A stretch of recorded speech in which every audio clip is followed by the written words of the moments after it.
Welcome to the Fundamental Football Friday show. I am your host, Fundamental Dad. Let's get into it. Big Ten football is back. More football is on the way. More games are on the way. We are excited here. This is my first video. I just want to explain to you guys kind of what I'm going to do with this channel. Previewing each game each week. Give a little in-depth look at each game. I consider myself very knowledgeable of the team. I don't consider myself an insider by any means or someone that has an idea of what's going on inside the program, but I consider myself very knowledgeable of the team, the ins and outs of the team, the comings and goings of the players and the potential of what's going on. So I do consider myself very knowledgeable of the roster that Ohio State brings, and I will be previewing each game each week on Fridays, giving a good look into that, and then giving you what I like to call the fundamental five, my 5 picks in college football. So hopefully down the road I'd like to dig deep more into college football and talk more about it, because it's something I'm very passionate about, and maybe talk more about it. But we're going to be talking a lot more about Ohio State football and giving you some picks, and hopefully you guys can fade me and win some money. We'll see. Let's get into it. Ohio State is playing Nebraska. That was very nice of the Big Ten to give Nebraska Ohio State after, the lawsuit and the pursuit of wanting to play. The Big Ten so kindly gave them the most talented team in the conference. So that was very nice of them. But I do expect this game to be a little different than the 48-7 victory last year. I don't expect Nebraska to turn the ball over so quickly. I think Ohio State was pretty fortunate to jump out to a 21-0 lead there, and Nebraska kind of got out of what they wanted to do, and they were on their heels from the get-go. I do expect a different game. I think everyone that kind of follows the team is very excited to see what these young receivers can do, which I am as well. You got, Jackson Smith Enigma, you got Mookie Cooper, you got Julian Fleming and G. Scott, and those are just 4 very, very highly touted freshmen that have already lost their black stripe. If you don't know what that is, it's something that Ohio State does every year for every freshman or newcomer to the team. You have to earn your way on the team, whether that be in practice, special teams, working your way to being actually on the roster. So they take that black stripe off and give you that scarlet stripe. So you are officially a part of the team, and all those guys lost it fairly quickly. So that's kind of a sign that those guys are going to play, and those guys are going to play a lot, and that's exciting, especially if you're an Ohio State fan. Those guys have so much potential, and when you have an offensive line like you do with a quarterback like Justin Fields, it could get really special. And I don't think anything is going to get different than what it was for the past couple years, rotating 7 to 8 receivers. Brian Hartline, I think one of the best coaches in America.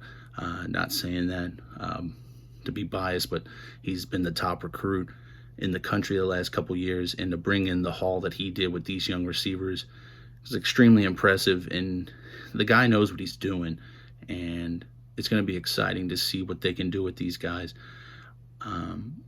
But let's not leave out the veterans. You got Garrett Wilson, even though he's just a sophomore, played a whole bunch his freshman year, and Chris Olave.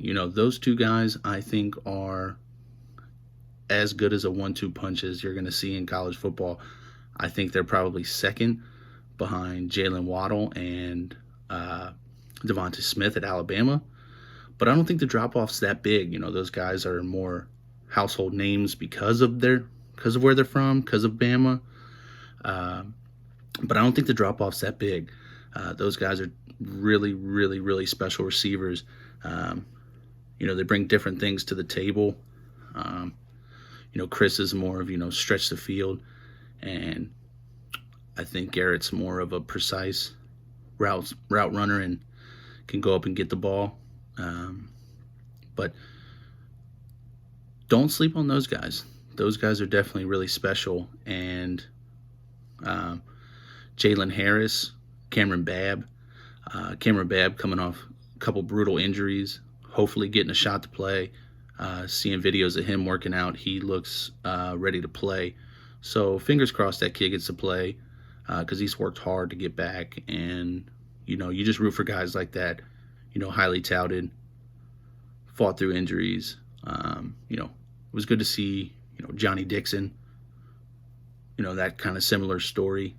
You battle through injuries and finally getting a chance to play. So you really hope Cameron gets that chance. So we're rooting for him, that's for sure. I think I'm most excited, honestly, besides the young receivers, I'm excited to see what Trey Sermon does. I know everyone's saying, hey, what about Master Teague? I think they're going to ease Master Teague back coming off that Achilles. They say he's full go and he's been practicing a whole bunch. But that's a different kind of injury, man. That's more of kind of ease you back into it. I know he's a freak athlete and a stud, and he treated his rehab like a monster and came back quickly, but that's something you got to ease back into. Not worried about the straight line speed, and that's more of what he is. He's more of a straight line runner, more of a one cut and go guy. But you worry about those left to right, stop and go moves. So I think they're going to kind of ease him back in. I'd be surprised if he got a whole bunch of carries early on in the year. So I'm excited to see what Trey Sermon does. Trey Sermon, a veteran back, huge transfer pickup for Ohio State. He was special at Oklahoma.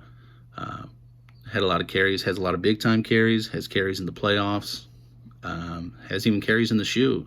So he's prepared, and he's even looked like he's put on even more muscle. So I think he's getting himself ready for some big carries this year, for a nice workload, and he should be able to, especially against that Nebraska front, which I'll kind of get into just a little bit. But you get that offensive line. I think the two right there with Josh Myers and Wyatt Davis, those two guys right there, unbelievable to have right there. That's two All-American players, surefire All-Americans right in the middle. And the way the team and the writers talk about Harry Miller, you don't think he's going to miss a beat. This guy's kind of been waiting in the wings, and he's going to be the next guy. They say he's ready. He's a mountain of a man, so like he's ready to go.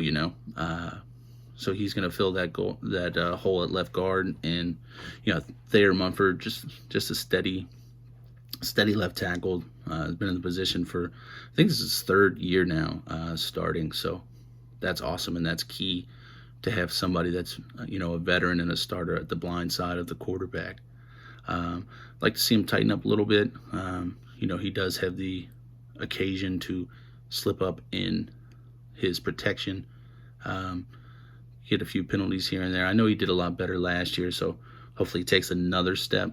And really the only question mark is the right tackle position on that offensive line. And right tackle, it's probably going to be Nicholas Petit-Frere, big-time recruit. Was the number one tackle coming out of high school a few years back. And they've been working on him, getting his body right, putting on muscle, and he's ready to go. He was duking it out with Paris Johnson, who's another big-time recruit, freshman coming in. Looks like he's already ready to play. So, if you got a guy that's been 3 years into the program that's duking it out with somebody that just got on campus, that guy's pretty good. So I expect big things from Paris, but I don't know if he's going to be starting this year. He'll definitely he might be getting some rotation in, and hopefully everyone stays healthy so he doesn't have to be thrown into that role. So right tackle, probably the only unknown, and I say unknown because it's just, the minutes aren't there, the game time's not there. But I don't have any doubt, with those other guys along that line that they can't pick up the young right tackle and help him out and move him forward. So the offense is going to be special. I don't think anyone's denying that. Anybody that knows what's going on with the team, what's going on with the roster, and the type of coaching that they have, I don't think anyone's doubting the roster's ability to put up points. And that's what I expect Ohio State to do. And Nebraska is not going to be so good on the front seven. Losing some key guys on the front seven, they're going to be vulnerable. And I think that offensive line is going to be hungry. Trey Sermon's going to be hungry. I think they're going to be leaning on the run to start the game. I think everyone's going to think Ohio State's just going to light them up, wanting to put on a show. But I think they're going to be gashing them for runs at first and start opening it up with the pass game. What is there to say about Justin Fields? He's the most talented quarterback Ohio State's ever had. He's a combination of everything you want. Athleticism, arm strength. He's the perfect college quarterback. It's him, Trevor Lawrence, and everybody else for the best players in the country. So I expect him, obviously, to have a good year. He has no reason not to. With the weapons that he has, the talent that he has, the offensive line that he has, should be a really good year for him. But yeah, I expect him to come out and run the ball and set up the pass and score points. Nebraska's never been a team to slow down Ohio State, and I don't expect that to happen anytime soon. On the defensive side of the ball, who's going to be that Chase Young? That's the biggest thing. Who's going to be that guy that steps up and becomes that elite pass rusher that's going to take this defense to the next level? That's the question for this extremely talented team. You have, obviously, the 4 or 5 stars everywhere. It's Ohio State. That's what it is. But who's going to take that leap? You got Tyreek Smith, Zach Harrison. Those are the 2 guys to look for to see if they're going to take that step. It's nice to have Jonathan Cooper there, back again for another year. Coop's a veteran. He's a leader. He's a captain. He's a nice guy to have on the team. He's solid. But he's not going to be somebody that's going to change game plans. It's going to be a game wrecker. Ohio State's defense was obviously elite last year, but it was elite because of Chase Young. The secondary held up. They had good corners, but they could play more man, more press coverage when Chase is getting to the quarterback in 2 seconds. Makes life a lot easier when that's happening. So who's going to be that guy? I hope it's Zach Harrison. Zach Harrison has all the tools to be that guy. He's a freakazoid. The guy is just built to be that next guy, to be that next high draft pick. So you're hoping he takes that leap with, Larry Johnson coaching him. You hope that's the case. He takes that leap, and I think for this Ohio State defense, they're going to need him too. The biggest questions there are also along the D tackle side. They're pretty thin. They got Teron Vincent, Haskell Garrett, and Tommy Togia. You're probably going to see Haskell Garrett get eased along, especially with the gunshot wound, which is a pretty wild, crazy story. But I think you're going to obviously see him get eased along, especially with a gunshot wound in his face. Yeah. But besides Tommy Togia and Haskell Garrett and Teron Vincent, which Teron Vincent can't stay healthy. Haskell Garrett injured. It's Tommy Togia and who else? So that's a concern. You know, obviously D tackles are a key part of the defensive front. You know, clogging the holes, crashing the run lanes to free up for linebackers to make plays. So who's going to be that guy? There's some freshmen that they like, but depth there is an issue. Linebackers, they're loaded. I mean, they're as deep as they've ever been. It's kind of like the receivers, but the defensive side of the ball, it's the linebackers. Linebackers, they're loaded. You know, Tough, Pete, Baron Browning, Taraji Mitchell, Dallas Gant, Kavon Pope. I mean, it just goes on and on. I mean, I think they're gonna rotate 6-7 guys. I really do. You know, take Tough off the field on third downs. You know, so he's not in space on those third down and longs. But that's huge, and it's gonna be interesting to see what Al Washington does, rotating those guys. You know, coming up with the right combination of who to put out there and what works. And in this shortened season and go straight into conference, that can be tough to see what works for you and what doesn't. Who's going to be best out in coverage, who's going to be good for blitz packages. Obviously, Baron Browning is a tremendous guy off the edge. But who's going to be playing for you in those big moments? Obviously, they have those 3 veterans that I named, all those guys, but Tough can be a liability out in third downs, third down and longs, you know, passing downs. He could definitely be a liability. He's more of a old school linebacker, you know, see the hole, hit the hole, stop, you know, plug the hole. So we'll see what Al likes to do there. That'll be interesting. Secondary, you know, the corners,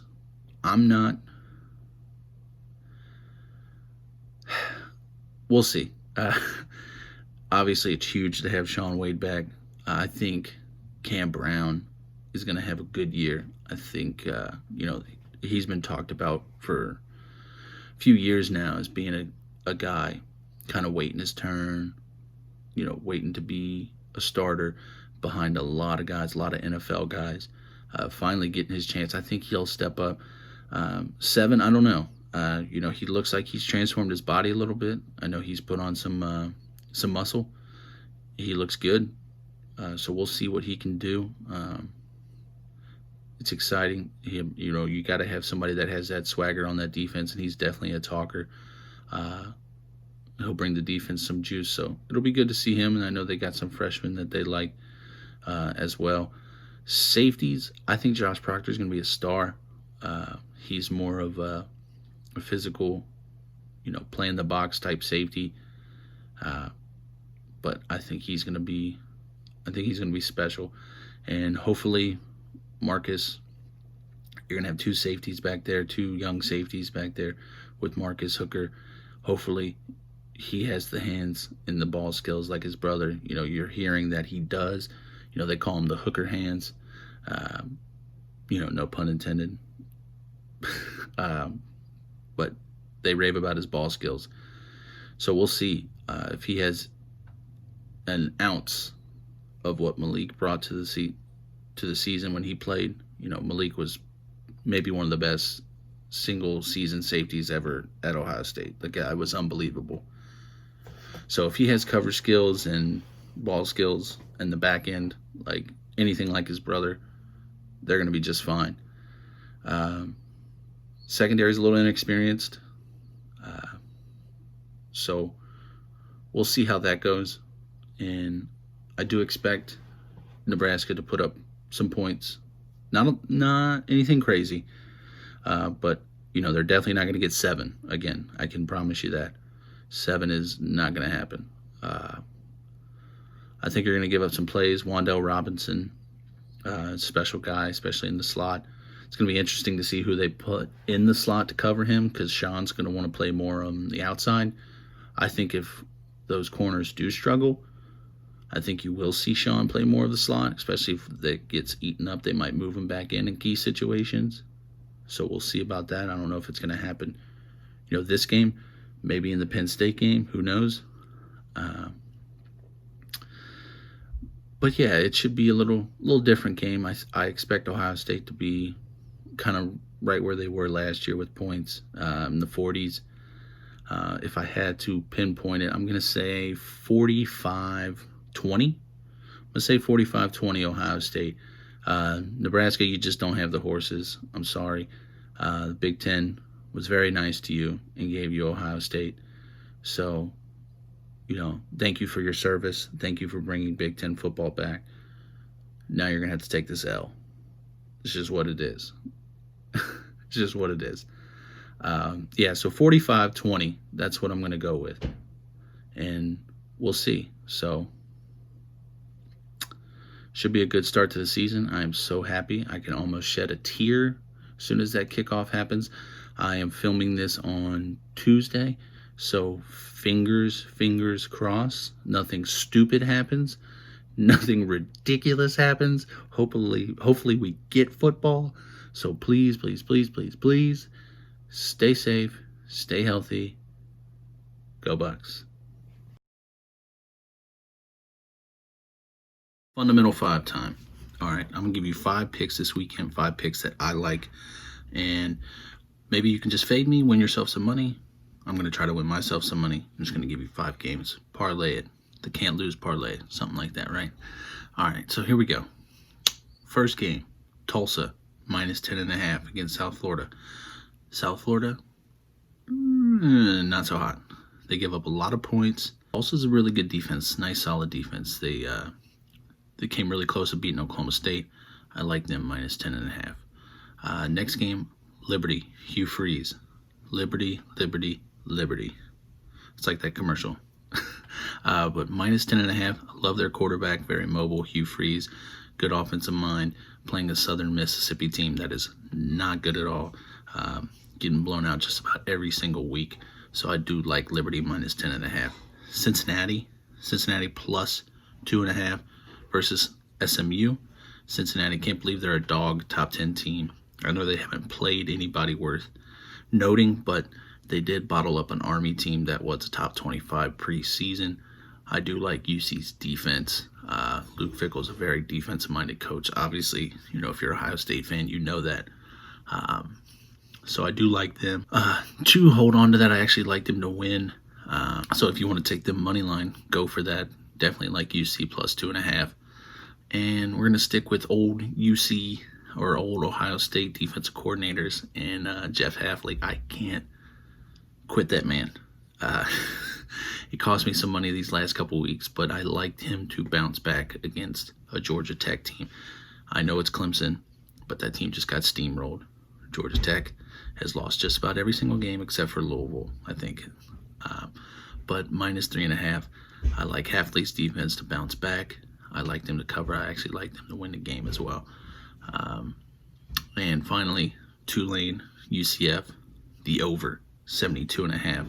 72.5 is a ton of points, but both those teams average just about 38 points a game, 40 points a game. So none of them know how to play defense. I think it's going to be a shootout. Nice, fun game. 2 AAC teams going at it, shooting it out. So those are your 5. Hopefully, go win yourself some money. If you go against me, I'm going to try to win some money. So leave your comments. Let me know if there's something that you'd like me to do better, or I appreciate any advice. This is definitely the first time I've done this. So any advice is welcome. So subscribe, whatever the kids say. Just hit me up, man. Let me know. Put something in the comments. What you'd like to see, what you'd like me to talk about. And we'll just go from there. See you guys next week. Peace.